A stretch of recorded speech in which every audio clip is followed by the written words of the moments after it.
bathrooms, water fountains, libraries, movie theaters, and even hospitals had to be separate or even provide a separate place for service. In some states, it even was a misdemeanor for a black to date a white, and in others, it was a felony. It was illegal for whites and blacks to intermarry. Also, some states made it illegal to serve Indians and for intermarriage between whites and Indians. President Woodrow Wilson, who campaigned under the slogan, a new freedom, reportedly received more votes, more black votes rather, than any other Democrat before him, as blacks traditionally supported Republicans. For the most part, blacks did not realize that the new freedom was about business and tariffs, and not civil and human rights. They soon regretted their decision. While privacy banned, President Wilson's administration passed government-white radical or racial segregation in the federal government policies, offices, hiring, lunchrooms, and restrooms. The NAACP fought nonstop to end these practices. They petitioned courts, they encouraged citizens to do sit-ins, boycotts, and even freedom rides. They sang songs of freedom and marched on Washington, D.C. Their leaders and workers, along with them, other civic leaders, risked life, limb, and freedom to fight equal rights and humane treatment. Although not even talked about, some whites joined in the fight as well, including participating in sit-ins and marches. In 1963, John F. Kennedy asked for legislation giving all Americans the right to be served in facilities which are open to the public, hotels, restrooms, theaters, retail stores, and similar establishments, as well as greater protection for the right to vote. The legislation called for the desegregation of public schools. On June 2nd, 1964, the Civil Rights Act of 1964 enacted. It was still a battle to enforce because racism cannot be legislated. It must be eradicated out of the heart of man. And no law can do that.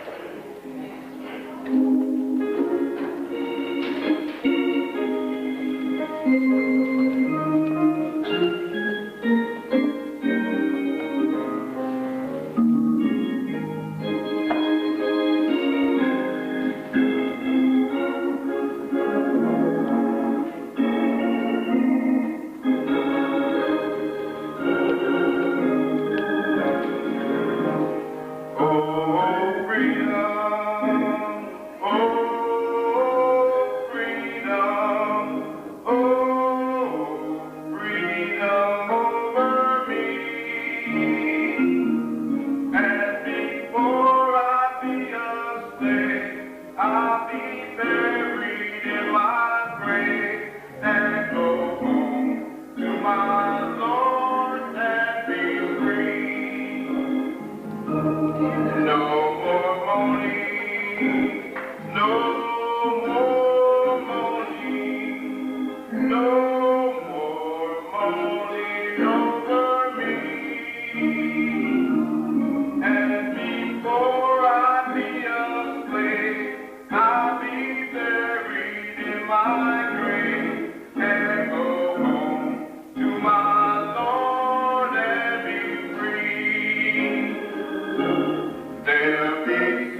beg your pardon, sir.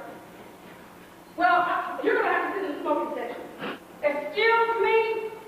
Gal, I know you're not talking bad on me. Now move right now with the first class ticket in the ladies section.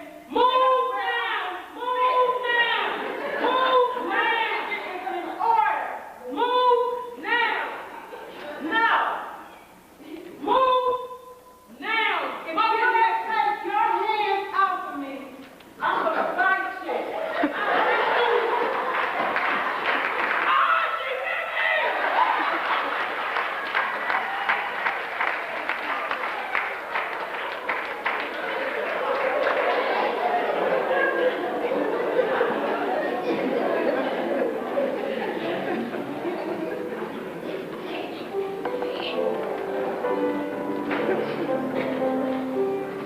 That was May 4th, 1884, before Plessy versus Ferguson, with the ruling of the separate by equal laws.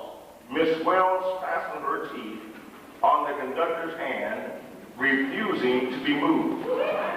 He and two other men then forcibly dragged her from the Tennessee train at the applause of the whites aboard.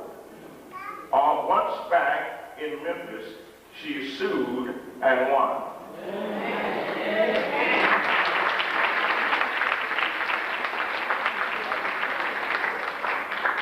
The Memphis Daily published her lawsuit when in a page paper, a darky damsel obtained a verdict for damages against the Chesapeake, Ohio Railroad, what it cost to put a colored teacher in a smoking carriage for $500. Ida B. Wells, one of the founding members of the NAACP, like her parents, was born into slavery. However, a couple months after her birth, President Lincoln issued Emancipation Proclamation. Her parents became very active in the Republican Party, but they died when she was 14 during the yellow fever epidemic.